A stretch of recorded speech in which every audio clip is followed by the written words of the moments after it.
Today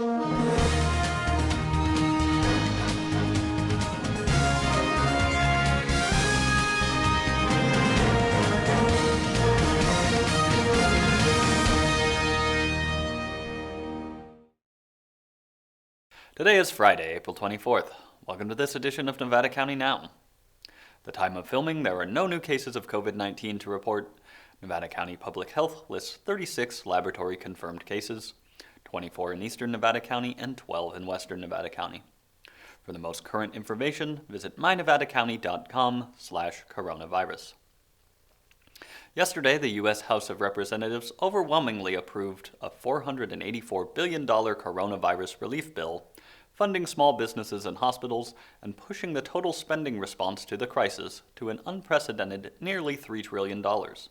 The final voting tally was 388 ayes to 5 nays. This morning, President Trump signed the bill into law. This should be a big help for local businesses waiting for approval on their payroll loans.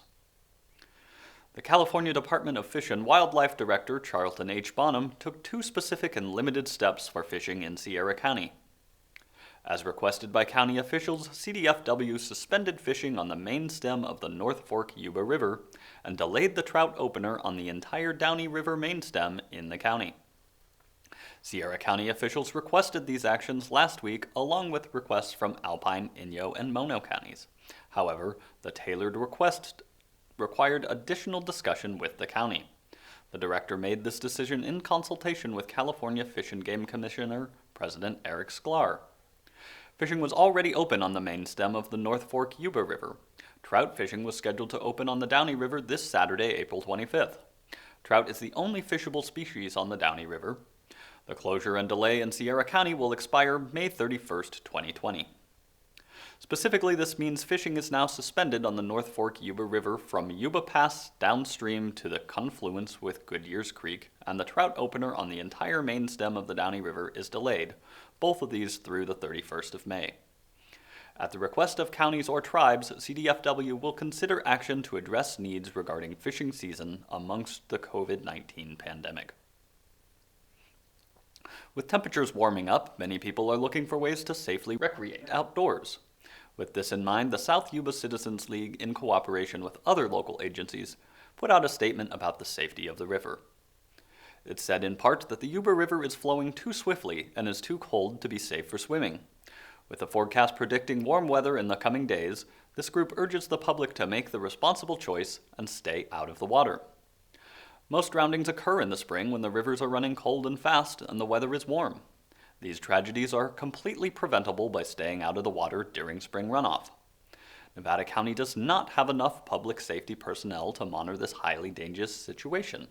Don't put yourself or our public safety personnel and rescue volunteers at risk. Additionally, unprecedented numbers of people are utilizing river access points despite the closures of parking lots and other infrastructure due to the COVID-19 crisis. While trails are not closed to local use, legal access isn't available for those arriving by car. Be advised, trails in the Yuba River Canyon are narrow and do not allow for mandated social distancing when needed. Especially during these unprecedented times, personal responsibility impacts more than just one person. Keep safe at the river and reduce community exposure to COVID-19 and unnecessary strain on medical resources and first responders. CAPE, also known as the Center for Animal Protection and Education, gained a new resident recently. Papa Antonio is a 21-year-old burro who's getting a second chance at life. Because of his age, this gentle old man was in jeopardy of being sold for $25. This is especially concerning because of the recent uptick in burros ending up in kill pens. I sat down with Jackie Howard, Director of Animal Care at CAPE, to discuss this new resident as well as some of their other programs. So we just rescued a wild burro from the BLM. We partnered with a really incredible organization called American Wild Horse Campaign.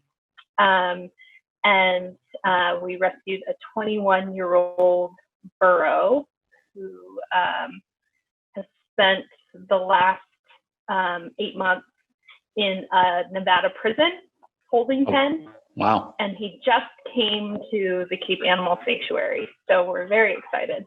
Very cool. So how is he adjusting so far, and what has that process been like?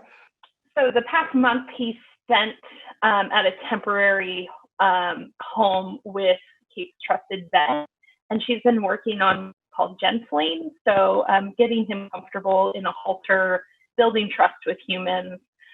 It's been a quite incredible process because when we rescued him, he was very scared. He had just been separated from every family member he knew. And I don't blame him for not trusting humans. So our vet really built a lot of trust in him. And so for the past few weeks, the Cape staff has been working with him, and we're getting ready to introduce him to the other rescued burros and donkeys. So we're very excited, but he's doing great. So what has this whole situation been like with this for your organization with the whole pandemic and whatnot? Has it changed much for you, or are things basically still normal since you're mostly working with animals? Where the animals are still getting the best care possible. But yeah, we're working with a much smaller group. We're being really mindful about social distancing. We're meeting online through Zoom. So it's changed a little bit, but the animals are still, they're completely oblivious to, I think, what the rest of us are going through. Right.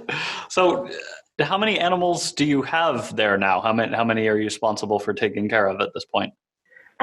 So between all of Kate's programs, including a assisted living program where we take care of senior dogs, the Cape Animal Sanctuary, and then various other rescue programs, we currently have 48 animals in our care. And most of them are older or have special needs of some sort.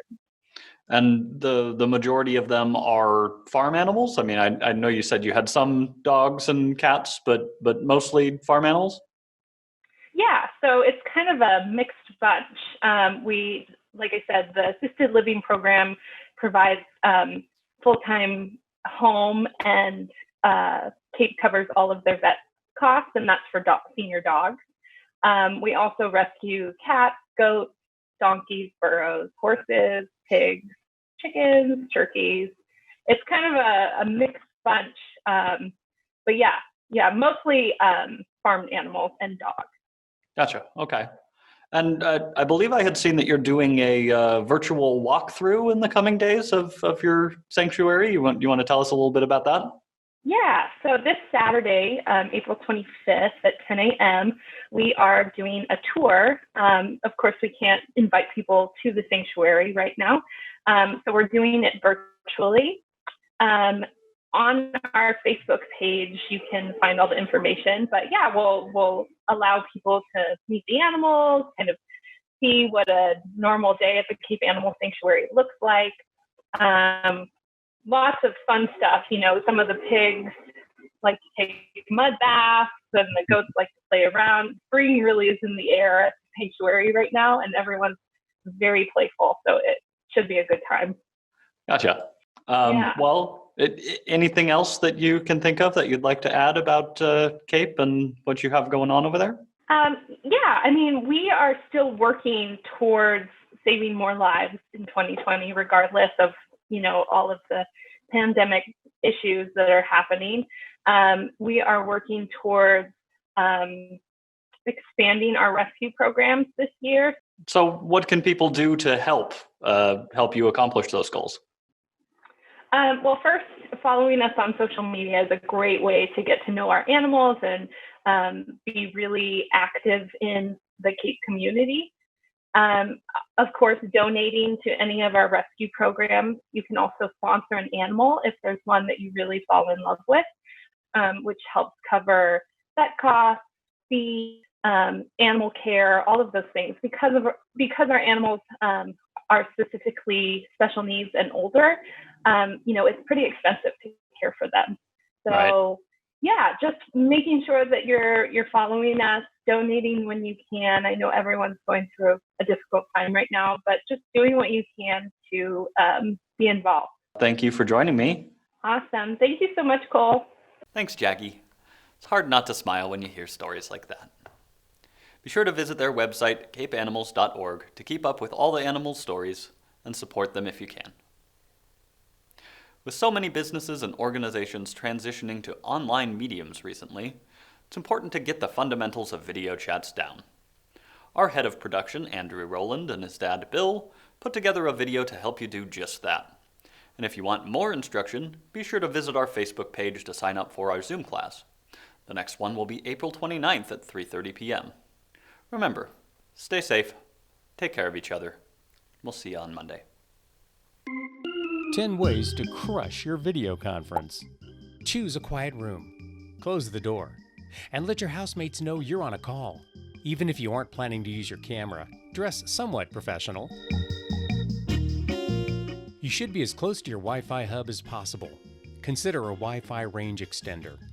And kick the kids off their Peppa Pig marathon. Silence your device's notifications, alarms, and alerts. Your phone, too. Sit with one bright light on your face, not behind you. Consider facing an open window. Keep your device stable. Consider a table.